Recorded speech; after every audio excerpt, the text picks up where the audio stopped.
Serial में आने वाला है एक नया एपिसोड। अब राघव को जमानत मिल जाती और वहाँ से जाने लगता है। फिर राघव यह सोचता है कि ये कुछ भी करके वह अनुपमा जोशी को कुछ बताना होगा जो उसकी बेटी पर अटैक हुआ था और किसी ने नहीं बल्कि ने किया था और वह गलती से की बेटी को बड़ी मुसीबत में डाल दिया था। अभी यह सोचता है कि मुझे और अनुपमा जोशी से मिलना ही हो। फिर राघव अनुपमा जोशी से मिलने पहुँचता है। अनुपमा राघव को देख ज्यादा चौंक जाती। यह कहती है कि मतलब कि तुम अगर अपनी जुर्म को कबूल करके अब कुछ ठीक हो चुके हो। राघव यह कहता है अनुपमा मुझे तुम्हें कुछ बोलना है। अनुपमा यह कहती है फिर राघव तुम मुझे क्या बोलना चाहती है। राघव करते हुए घबराने लगता है। कहता है कि मैं जो तुम्हें बताऊंगा हो सकता है कि वह सुन के कुछ भी ठीक ना लगे और तुम मेरे पे गुस्सा हो जाए, तुम्हारी पैरों तले जमीन निकल जाए, पर जो बोलना है मैं वो आज बोल के ही रहूं क्योंकि मैं तुमसे कुछ छुपाना नहीं चाहता हूँ। अनुपमा यह कहती है बातों को पहेलियों की तरह मत घूम। राघव जो तुम्हें बोलना है तुम बोल दो। राघव यह कहता है अनुपमा आपकी बेटी अटैक हुआ था और कोई नहीं कि मैं था। यह बात सुन वह काफी ज्यादा गुस्सा हो और राघव पे भड़क जाती। कहती है कि हिम्मत कैसे होती बेटी के साथ सब चीजें करने की। राघव यह कहता है जिस घर में आपकी बेटी रहने के लिए गई थी वो घर पहले मेरा था और मैं अपनी वाइफ के साथ रहता था और उसने मुझे अपने झूठे केस में फंसवा के जेल भिजवा दी। उसकी ही सजा काट अब जाके आया हूँ कि मैंने कुछ भी गलत नहीं किया और जब मुझे पता चला उस घर में कोई रहने के लिए आया मुझे लगा कि वापस आ चुकी होगी कि वह घर हमारा। तभी राघव को यह कहती है कि मेरी बेटी को कुछ हो जाता राघव क्या करते। राघव यह कहता है मैं आपकी बेटी पे हमला कर रहा था, ये लाइट आ गई, मैंने आपकी बेटी को देख ज्यादा डर गया था, मैंने ही दूसरी औरत को यह बताया था कि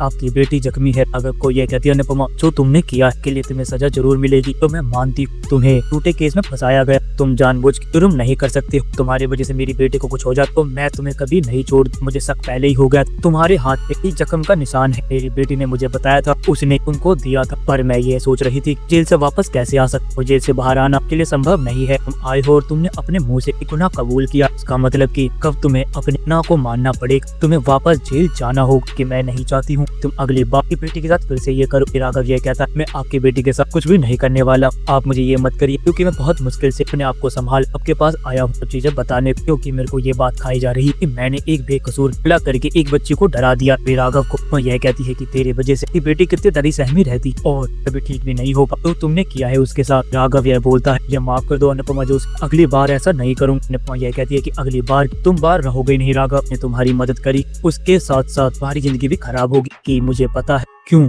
सवाल के अलावा तुम्हें वहाँ से बाहर नहीं निकाल सकते और जब उसके बारे में पता चले फिर तुम्हारे साथ जेल के सलाखों के पीछे हो और तुम हमेशा हमेशा के लिए जेल में ही सड़ोगे। राघव ये कहता है अनुपमा जोशी आप ऐसा मत क्योंकि मैं एक कर्म पे काफी ज्यादा शर्मिंदा और मैं ये चाहता हूँ मुझे माफ कर दी। अनुपमा यह कहती कि तुम्हें माफी कभी नहीं मिलेगी अपने मेरी बेटी के साथ जो कि लिए तुम्हें कोई माफ नहीं करे, तुम हमेशा हमेशा के लिए में ही सड़ोगे। तभी अनुपमा सेंट्रल जेल जेलर को कॉल कर देती, यह कहती है कि जेलर साहब वापस से को गिरफ्तार कर। तभी यह कहता है कि ऐसा क्या हो गया। अभी अनुपमा की बातें जेलर को बता देती, यह कहती है कि ये बार कभी भी छूटना नहीं चाहिए। राघव को गिरफ्तार करने के लिए पुलिस आ जाती है। राघव को यह कहती है कि एक मुजरिम का मुजरिम ही रहेगा। राघव को तो यह लग रहा था कि तू बेकसूर है, तूने कुछ भी नहीं किया, पर जो तूने ये कर रखा है वजह से साफ पता चल चुका तू एक बहुत बड़ा मुजरिम है और तू जेल के सलाखों के पीछे ही रहना चाहिए। तभी यह कहता है कि मैं कुछ भी जानबूझ के नहीं किया अनुपमा जोशी, पर तुमने मुझे गिरफ्तार करवा के अच्छा नहीं किया, इसके लिए तुम्हें कभी माफ नहीं करूंगा। जी हाँ दोस्तों, क्या होगा आने वाले एपिसोड आप अपनी कमेंट बॉक्स में राय हमें जरूर बताएं। अगर आपको यह वीडियो पसंद आई हो तो आप इस वीडियो को लाइक करें, हमारे चैनल को सब्सक्राइब करना ना भूलें। मिलते हैं आपसे अगली वीडियो में, जब तक के लिए राधे राधे, जय श्री राम।